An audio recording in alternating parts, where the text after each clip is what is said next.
Hi, Susan here. Okay, today I'm going to teach you how to take your own body measurements, and that's what's next.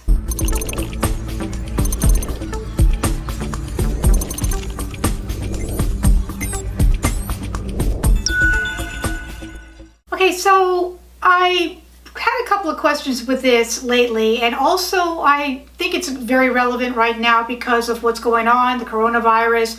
We're shopping online more than ever. We're trying to get fit and we want to know our size. And I wanted to show you the basic measurements on how to take them. Also, to let you know that on my website I have uploaded some patterns and I have basic body measurements over there so you can see which size you should purchase of the patterns and the garments and the slopers. So I think it's a very relevant thing to talk about right now. I'm going to teach you how to do the basic measurements that you're going to need for sure if you're going to be buying online or possibly getting ready to make your own sloper, just to find out what your size is. So let's get started. So the supplies you're going to need is a tightly fitted t-shirt or jersey shirt, maybe even like an under type of shirt so it's closely fitted, and leggings or jeggings, something that is very, very closely fitted, but using your regular bra that you normally would wear with garments and the right underwear that you would normally wear with garments, and a tape measure, pen and paper with your measurements to jot down, and some thin elastic if you can get it. All right, let's get started. The first thing I'd like to do is say that you want to have your feet flat on the ground. So if you're barefoot or a flat shoe, you don't want to be with a heel. You don't want anything that is going to change the way you look or even your posture. You want it to be completely straight. And if you're able to get in front of a mirror, that helps as well. The thin elastic is very, very helpful. When I ask a client to do their waistline, I always ask them to put their hands on their waist. You automatically just want to go to your natural waist. It is an instinctive thing that we do. So that also gives an indication to me if I'm taking the measurements on somebody else. But if you're taking the measurements on yourself, you want to get a thin piece of elastic or something that is flexible like this. And you want to go ahead and tie the elastic around your waist. What's going to happen is it's going to naturally want to go to the smallest part of your torso, which will be your waist.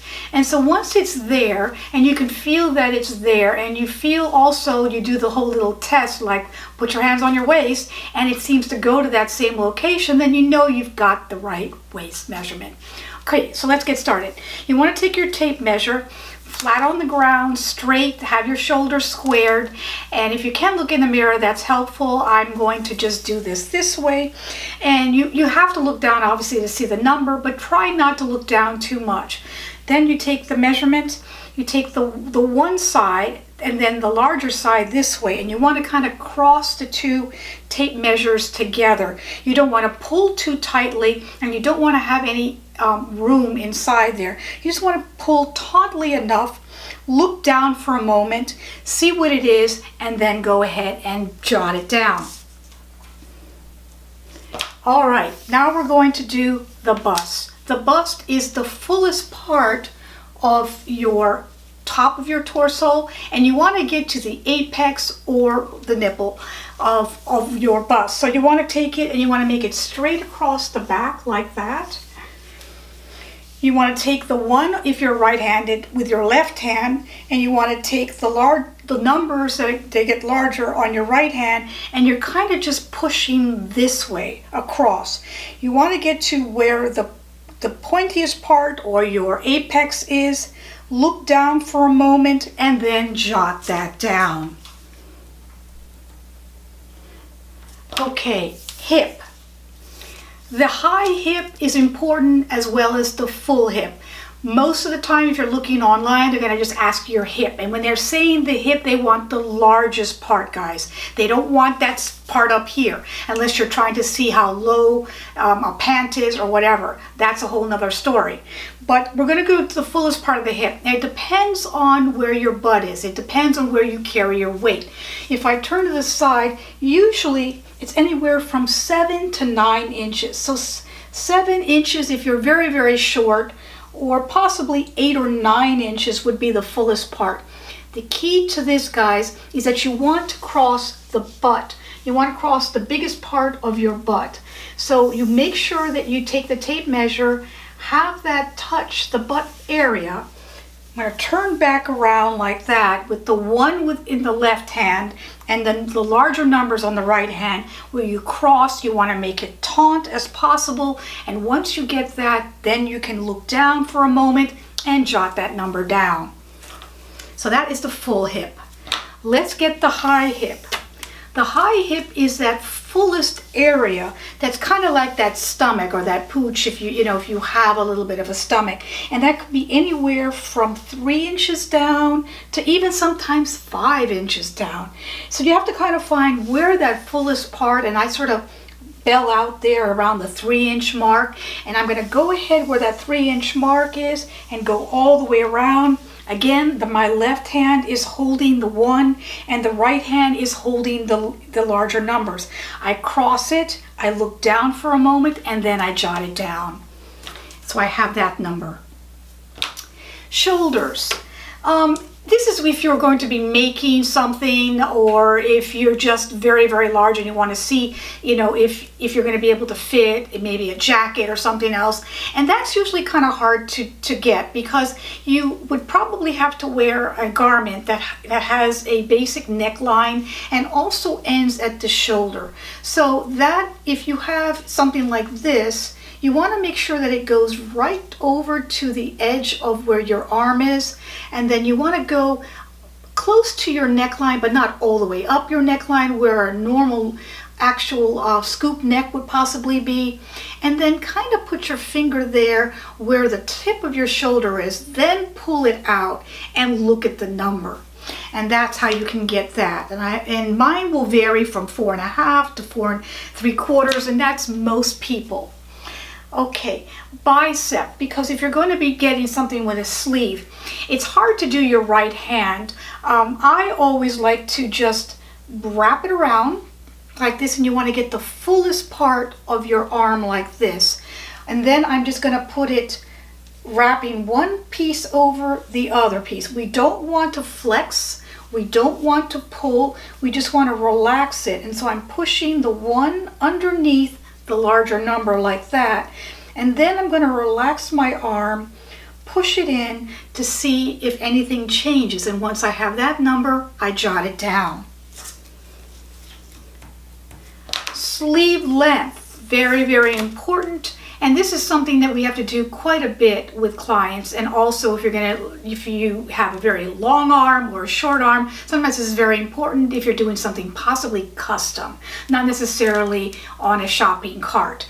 But what you want to do is you want to find where that sleeve would start, where that seam would normally start. I'm going to do it on my left hand because I'm right-handed, and you want to put it up here. Then I know this is tricky, and then I'm going to bend my elbow like this, where the tape measure is going underneath the elbow like that. And what you want to do, I'll take my watch off for this. You want to hit this bone here. This is the bone of where the final measurement is. So I'm going to go straight up here like this. I'm going to let the measuring tape go where the actual elbow is going to be, very gently, and then after I have this where it belongs, I'm going to release it and then look at the end where that bone part is, and that is the end of your sleeve length. If you wear a lot of, it might stick to your body, which would be helpful, or if you can put a piece of Scotch tape there, then you can do that as well. And then once you have that number, take it off and write it down. Okay, this is a measurement if you were going to be buying a pattern, or if you were going to be making a pattern for yourself. And since I have my elastic here already on my waist, I'm going to show you how to do the center front to waist measurement.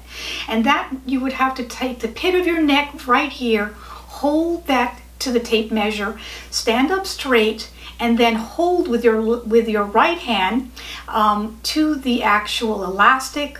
And then once you have that measurement, don't look down. Then take it away from there and look at the measurement, and that is your true center front to waist measurement. I'm going to write that down. Center back to waist measurement is a little tricky, but there is a bone here on the back of your neck where it protrudes. You already have the elastic here on your waist. So what you want to do is take the tape measure like this, go down to that waistline where that waistband is. You want to bend a little bit forward with your neck, your head going down slightly, and then when you get to that bone where you can feel it, put your fingernail on that particular measurement, then look at it, and that will be your true center back to waist measurement, guys. So that's about as accurate as you can get with these measurements. I have a whole lot of other measurement taking for when you make a pant, and that's on my pant sloper vlog, so you might want to check that out, and it tells you detailed measurements on how to take from the bottom down, pant legs, width, all of that stuff in order to make a sloper or to possibly know your length of pants. But I wanted to give you the basic measurements, so I hope that makes sense. I hope you're able to do that. Let me know in the comments if you were successful taking your own measurements, and I will see you next time. Don't forget to subscribe and put that bell notification if you like these videos and you're liking what you're seeing so you don't miss anything. All right, thank you. Bye-bye.